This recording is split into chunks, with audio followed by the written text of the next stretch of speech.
Assalamualaikum warahmatullahi wabarakatuh. Bismillahirrahmanirrahim.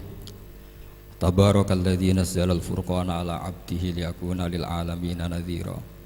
Allahumma shalli wa sallim ala sayyidina Maulana Muhammadin wa ala alihi wa sahbihi asma'in, amma ba'du. Qudwatunal jami' fi'lan wa qawlan wa hala Syekhuna al-faqih al-mufassir Kiai Haji Maimun Zubair, Syekhuna Kiai Haji Abdul Wahab, Syekhuna Kiai Haji Muhammad Najih, dan semua ahlu baiti syekhina yang kita hormati, teman-teman Anwar yang kami cintai. Sebelumnya saya mohon maaf karena saya harus di atas, padahal kita ini fi tabqatin wahidah, sama-sama tahta syekhin wahid, tahta murabbin wahid, yaitu Syekhina Kiai Haji Maimun Zubair. Dari sisi itu saya minta maaf. Dari sisi yang lain jenengan harus minta maaf saya karena ini bully saya ini. Artinya bully itu kesannya di atas, tapi ini makmur, diperintah, diatur. Jenengan al-amirun atau al-amir, jenengan pemerintah. Jadi dari sisi ini jenengan keren ya, ngatur-ngatur saya. Tapi begini, sengaja saya tidak bawa makalah, tahun kemarin juga tidak bawa makalah, karena saya datang, saya matur ke Siid ketika beliau minta saya datang. Saya datang tapi tidak sebagai narasumber, ya seperti umumnya santri alumni. Jadi ya saya datang saja karena ada tugas memberi orasi ilmiah. Kita mulai begini. Jadi dalam disiplin ilmu yang dikembangkan di pesantren itu sebetulnya kalau pakai ilmu logika maupun sosial apa saja, baik sosial ilmiah maupun sosial budaya, kita ini jauh lebih unggul ketimbang tradisi mereka. Misalnya begini, dulu di era Umar bin Abdul Aziz ada yang memberi gelar Khamisul Khulafa, ini yang dikutip Mizan Kubro Imam Sa'roni. Beliau ngendikan begini, idza ra'aitum jama'atan yatanajawna sirran fima bainahum fi amri dinihim, itu fasyadu anna dzalika dhalalun wa bid'atun. Jika kamu melihat satu komunitas tertentu yang bisik-bisik agama tapi di grupnya mereka sendiri tanpa melibatkan kelompok lain yang mungkin a'lama minhum, lebih alim, maka itu sesat, dhalalun wa bid'atun. Sehingga dulu itu sudah ada tradisi konsensus ilmiah. Konsensus ilmiah ini diputuskan oleh konsensus yang min ahlil ilmi, sehingga orang yang tidak ngalim itu ya konangan. Kalau sekarang nggak pati konangan, tahu-tahu ada orang nggak jelas juntrungannya punya majelis tafsir yang bisa saja cindil tikus itu halal, hanya karena berdasar dalil, misalnya kula ajitu fima uhiya ilayya muharraman ala ta'imi yat'amuhu illa yakuna maitatan aw damam masfuhan aw lahma khinzir, sehingga dianggap yang halal itu banyak, yang haram hanya 3. Saya pernah ketemu di antara mereka, tanya, apa betul Gus Bak menurut Islam begitu? Terus saya baca di antara ciri Nabi itu yang ada di kitab Taurat dan Injil itu wa yuharrimu alaihimul khaba'is. Jadi kadang mawadi'ul halal wal haram itu tidak disebut di halal haram, tapi disebut di sifatun Nabi. Sifatnya Nabi adalah wa yadau anhum israhum wal aghlal allati kanat alaihim. Di antara sekian sifat itu wa yuharrimu alaihimul khaba'is, dan Nabi mengharamkan sesuatu yang menjijikkan. Nah kira-kira itu cindil tikus itu kalau sama dakok di ruang tamu menjijikkan enggak? Ya jijik, ya sudah haram saja kata saya. Akhirnya sebagian mereka ya tobat, mau ngaji sama ahlinya. Dulu ketika Imam Malik ngarak Muwatta itu beliau ngendikan, dan ngendikan itu saya hafalkan. Ini ada di kitab Al-Manhalul Latif, juga dikutip Gus Najih dalam kitabnya At-Tajridul Musaffa. Aradtu kitabi hadza ala sab'ina faqihan min fuqaha il-Madinah fakulluhum wa ta'ani fasammaituhu al-Muwatta. Kitab ini sudah saya tasihkan ke 70 ahli fikih di Madinah, kemudian semuanya setuju, fakulluhum wa ta'ani, semuanya sepakat, fasammaituhu al-Muwatta, maka kitab ini saya namain al-Muwatta, yang disetujui. Sehingga kita tidak boleh menjadi orang-orang alim humul sendiri dewean terus dikultuskan santrinya, serambutnya gondrong, terus muridnya jari dulang Nabi Khidir, sekambine kok kali Jogo itu, terus terkenal wali itu. Ini kalau kita begitu bahaya. Makanya saya senang model pendidikan Anwar. Ilmu itu dikonsensuskan. Siapa yang alim di takrib, di mu'in, ada debat, ada macam-macam. Sehingga yang terbaik, baik secara ilmu maupun perilaku dituakan. Ini penting, kalau ilmu tidak dikontrol itu repot. Saya berikan contoh betapa kita lebih kritis ketimbang tradisi di kampus. Saya pernah didebat sama salah satu kelompok ormas tertentu. Pak Baha, apa alasannya orang NU kalau megang istrinya itu kok batal gitu? Wong istrinya digauli saja boleh, masa megang itu batal gitu. Terus saya jawab, kamu tahu definisi mahram? Nggak tahu ya. Mahram itu orang yang haram dinikah. Yang haram dinikah itu ya ibu, anak, bule, ponaan. Yang haram dinikah itu namanya mahram. Justru istri itu namanya ajnabiyah, orang lain. Makanya boleh nikah. Jadi statusnya istri itu orang lain ajnabiyah, sehingga boleh dinikahi. Kalau mahram malah nggak boleh dinikahi. Mereka akhirnya sadar, oh ternyata selama ini keliru. Membahasakan istri mahram itu keliru. Ya terus akhirnya dia jadi Syafi'i dadaan tadi. Pernah juga ada seorang kiai yang kepikiran mau mengharamkan atau menganggap ada fidah kalau orang haji itu rokok. Rasanya kalau kata pakar-pakar kuetar itu cengkeh itu wangi. Kalau cengkeh wangi berarti kalau haji rokok itu artinya pakai apa? Wangi. Itu hampir saja deal. Karena ya memang cengkeh itu wangi. Kemudian diingatkan sama kiai yang lain. Anda berani fatwa kalau orang Jumatan sunat ngerokok karena pakai pewangi? Terus wah iya ya, enggak jadi. Jadi ini pentingnya ilmu itu konsensus. Sehingga saya bicara di sini pede bukan karena saya merasa benar, enggak, kan nanti ada yang nasah ini. Kalau benar ya sampean dukung, kalau salah ya tinggalkan saja, biasa saja. Karena kalau sampean sama-sama tadi saya sudah bilang tahta topkotin wahidah, kita tahta syekhin wahid, tahta mursyid wahid. Saya pikir ilmu saya dan sampean ya undah-undi lah. Kita beda jauh kan dengan Gus Naji karena beliau alim bisa ngarang kitab banyak. Kalau saya jenengan kan ya sama-sama enggak jelas gitu ya, sudah pokoknya santai-santai saja. Pokoknya rileks saja. Yang jelas saya datang ke sini itu mau cerita kebanggaan saya sebagai orang pesantren, produk pesantren kalau kata Gus Barak tadi. Di kampus itu saya berkali-kali ketemu doktor, profesor, dan mereka umumnya itu orang-orang yang galau, yang gelisah. Dan lucunya itu mereka memposisikan saya sebagai penasihat. Karena apa? Memang ilmu pesantren itu unik. Ilmu yang bisa menjawab problem apa saja. Mereka misalnya tanya begini, Pak Baha, saya ini orang kampung, yang bapak saya itu utun, kan? Utun itu lugu, bisa menjadikan saya doktor, saya jadi dekan, saya jadi rektor. Tapi setelah di kota, dengan sekian ilmu yang saya pelajari dari Eropa, dari Amerika, sekedar anak saya tidak narkoba itu sudah susah, kok ranking? Nggak dengar anak saya ditangkap BNN itu sudah seneng saya. Artinya apa? Dia sadar ternyata kearifan lokal yang dididik para kiai menjadikan anak-anaknya jadi profesor, jadi dokter. Tapi dengan ilmu kedoktorannya, orang menjadikan anaknya ranking itu susahnya bukan main. Karena nggak ada kearifan.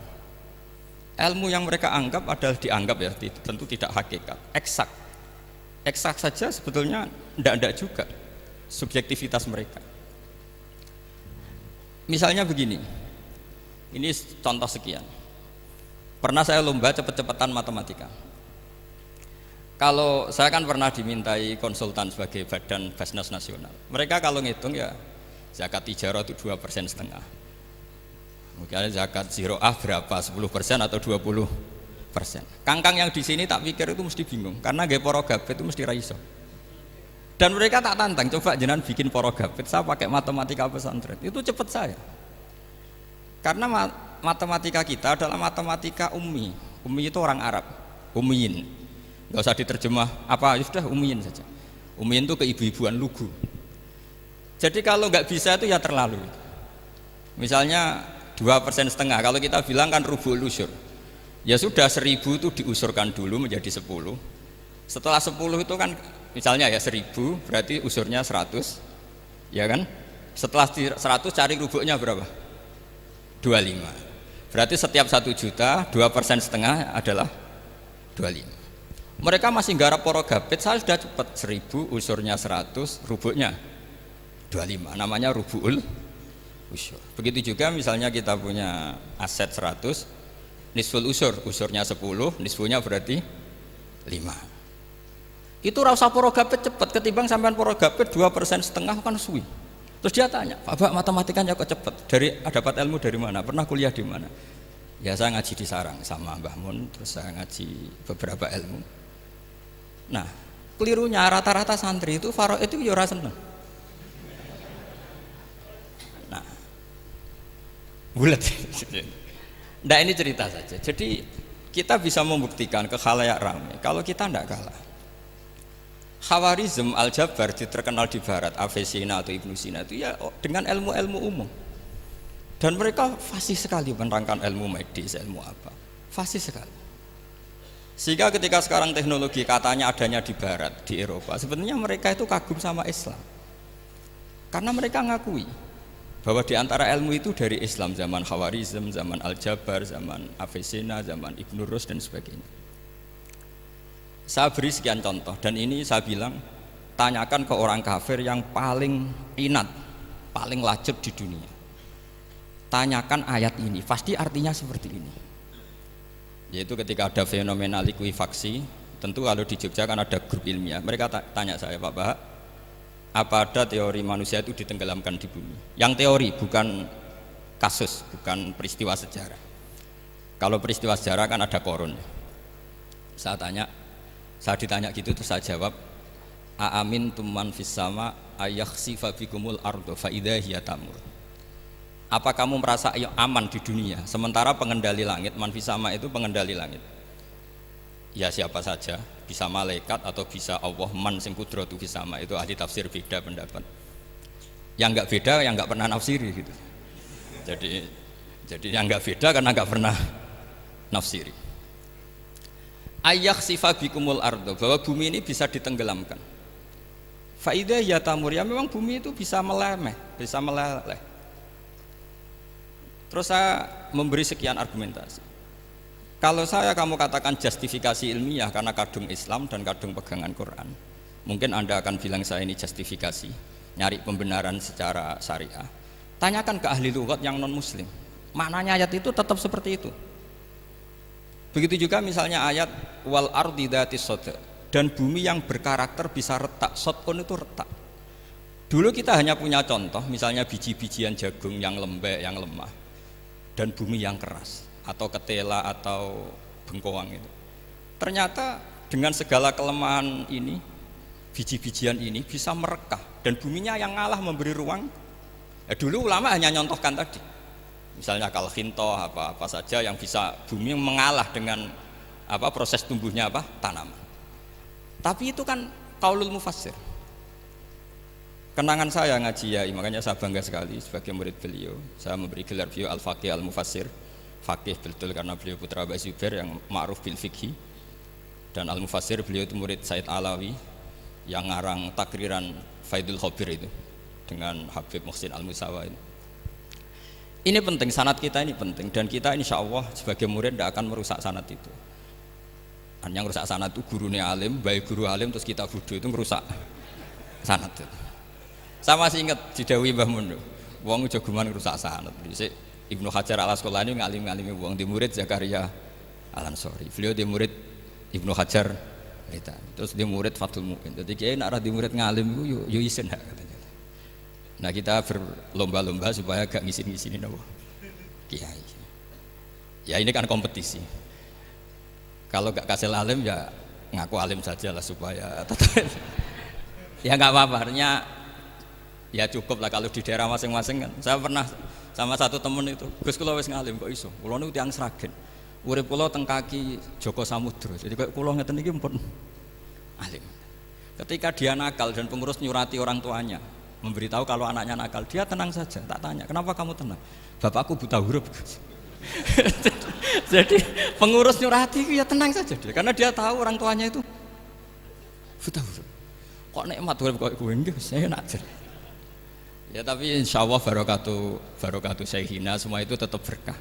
Karena itu awal hidayat di daerah masing-masing. Itu tidak perlu alim, sudah hebat itu. Karena ya nggak perlu lah. Kalau alim betul malah nggak sempat dakwah. Begini, ini penting saya utarakan. Karena sanad keguruan itu pernah saya cek ya. Ini cerita ini tahadus bin Imad. Guyonannya ulama meskipun guyonan itu ternyata musalsal. Dulu ya itu mungkin semuanya dengar sering cerita ada seorang desa gitu yang kambingnya habis mati, kebetulan kambingnya itu jenggotan kata beliau. Itu ada khotib yang jenggotan tuh nangis. Sempat khotibnya itu GR kalau dia itu ya ta'assar bimau idoti. Ya ta'assar sampai apa? Nangis sih. Ternyata enggak. Dia ingat khotib itu ingat kambingnya yang mati. Itu cerita Yai dulu dan diulang-ulang. Ternyata saya baca, kalau sama nggak percaya baca di Al-Fawaid Asy-Syatiriyah atau Al-Fawaid Al-Haramiyah. Itu karangannya Habib Salim Asy-Syatiri. Beliau dekat sekali dengan Gus Najib, pernah nginep di beliau. Itu di karangan beliau sampai cek nanti di qauluhu ta'ala lau adzibannahu adzaban syadidan aw la asfahannahu aw la ya'tiyanni bisultanim. Itu kata beliau begini, adzaban syadidan itu orang dihidupkan atau didomisilikan di daerah yang enggak sejenis, itu tersiksa sekali. Terus di situ beliau cerita, dulu itu ada orang alim alamah hamilul Quran itu di penjara karena ketemu orang sejenis santri-santri yang kebetulan itu ada kios politik itu atau gerakan politik. Itu di penjara itu asik saja. Bahkan banyak alumni penjara itu udah hafal Quran. Yang sebelum hafal ada yang bebas, nggak mau bebas karena ingin meneruskan hafalan dengan saking keramatnya tadi orang alim yang hafal Quran. Nanti kalau nggak percaya nanti dicek. Kitab itu sekarang gampang didapatkan. Al-Fawaid apa? Asy-Syatiriyah atau Al-Fawaid Al-Haramiyah itu namanya itu. Itu ternyata terus penguasa ini ngerti, ini di penjara kok happy-happy saja malah mulang Quran. Di penjara mek wong bedui sing ra roh wong alim ya ora roh kitab. Ternyata si bedui tadi pertama melihat syekh yang jenggotan tadi, ingatnya sama kambing tadi. Langsung doa, ya Allah saya ingin bebas.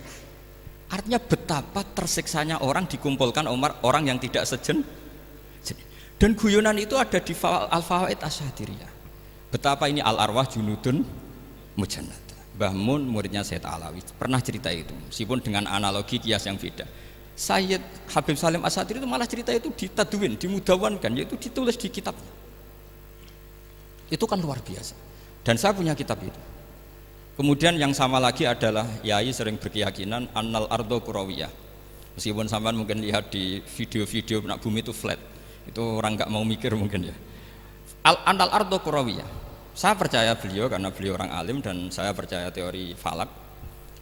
Kemudian saya cek di tafsirnya Imam Habib Syatiri tadi di ayat watarol jibala tahsabuha jamidatan wa hiya tamurru marras sahab. Kata beliau annal ardo kurawiyah wa anna hadhil ardo tamurru kal jibal atau tamurru mamarul jibal marul jibal. Ketika dia ditanya apa alasannya, watarol jibala tahsabuha, kan ada kata tahsabuha. Tahsabu itu hasibah yahsabu husbanan. Kalau sebagian lughat hasibah yahsibu husbanan. Nah, itu sekarang kata beliau, itu sekarang. Kenapa itu sekarang? Idlah husbana hunaka. Kan ada mufasir yang mengatakan tamurru marras sahab itu nunggu di akhirat. Wa tarol jibala tahsabuha jamidata wa hiya tamurru marras sahab. Marras sahab itu nunggu nanti di akhirat. Tapi kata Habib Salim Asy-Syatiri tidak di dunia. Idlah husbana hunalika itu akhirat maksudnya. Di akhirat husban itu artinya kan nyongko, ngiro. Di akhirat semuanya itu ilmul yakin, ainul yakin. Jadi kalau tahsabuha pasti di dunia karena adanya husban, dugaan hanya ada di dunia. Lagi-lagi muwafaqah bainahu wa baina Habib Salim Asy-Syatiri. Dan di situ detail sekali. Cara beliau nulis tafsir, pengalaman ngaji sama Sayyid Alawi, tanggalnya. Begitu juga saya dulu ngaji sama Yai, banyak sekali diantaranya yang saya syukur sekali, yaitu tadi ulumul Quran. Dulu di MGS yang ngajar Faidul Khobir beliau sendiri, dan kita syukur sekali.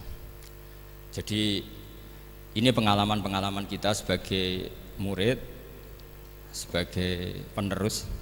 Terus ketiga begini, ciri khas samahah atau samahan. Ini saya meskipun tidak bawa makalah, saya ini baca sekian takbir. Kenapa guru-guru kita di Indonesia itu menghindari tema-tema ekstrim atau tema-tema keras?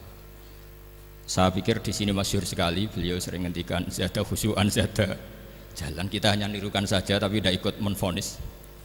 Karena kalau kita serius, terlalu serius, ngendikan hukum-hukum yang serius, nanti kejadiannya begini. Ini saya baca takbir ini dari kitab Ibnul Qayyim di I'lamul Muwaqqi'in an Rabbil Alamin dan dari kitab Nasaihul Ibad. Ketika lisan dihisab sama Allah Ta'ala dan mendapatkan azab yang paling tinggi dibanding jawareh yang lain, itu ketika lisan menanyakan sama Allah, kenapa ya Allah saya punya adab yang begitu ekstrim? Jawabannya Allah, kharajat minka kalimatun balagot masyariqal ardi wa magharibaha fasufikat biha damul haram wa ukhidha biha al-malul haram wa antuhika biha al-farjul haram.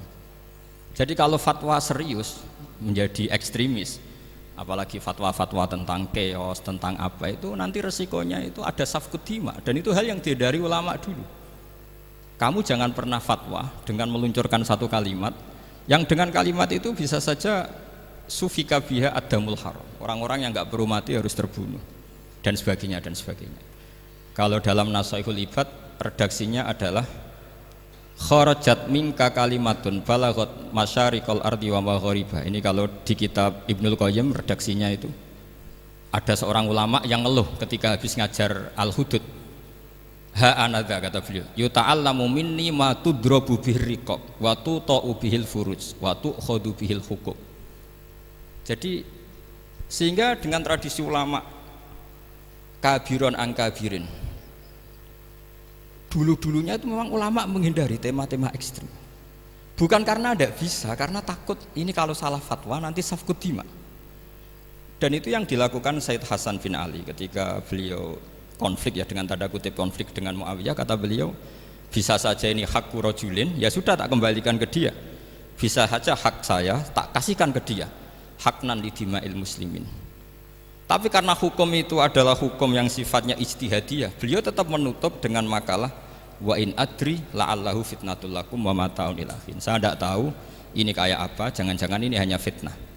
Kenapa beliau tetap menutup hukum wa in adri dan kemudian ditiru terus oleh Imam Malik, setiap ditanya sering bilang la adri, sampai yang tanya pernah mangkel. Ini pernah dikutip Gus Najih dalam kitab At-Tajridul Mustafa, juga ada di Al-Manhalul Latif. Kenapa sealim engkau selalu jawab la adri? Kata Imam Malik, jawab, saya ini orang jauh, kalau sampean bilang la adri nanti gimana? Saya laporannya yang disuruh tanya. Kata Imam Malik, happy saja. Fa'abligh man wara'aka anni la adri. Enggak kamu tok yang harus tahu kamu saya la adri. Ya kandhani pisan umat temen aku ya la adri.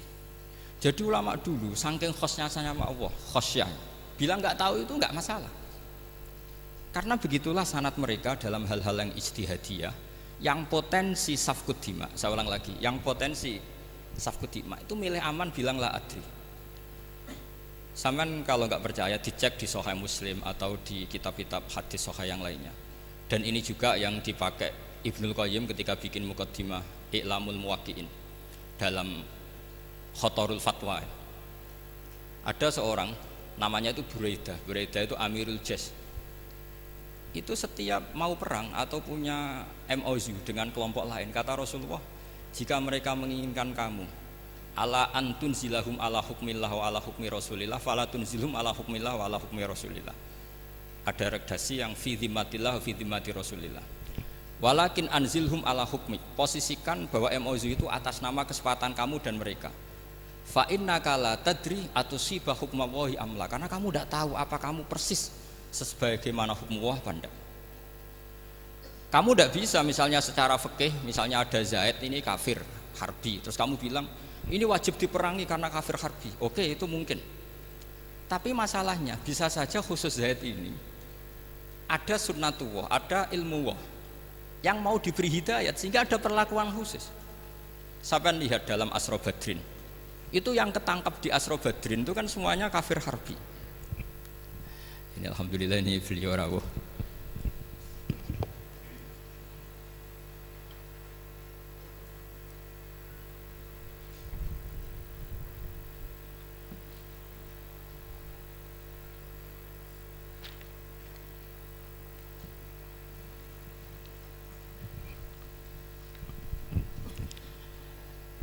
Kalau terusakan. Itu di Asra Badrin itu kan semuanya yang ketangkep itu adalah orang-orang yang dulu kafir harbi.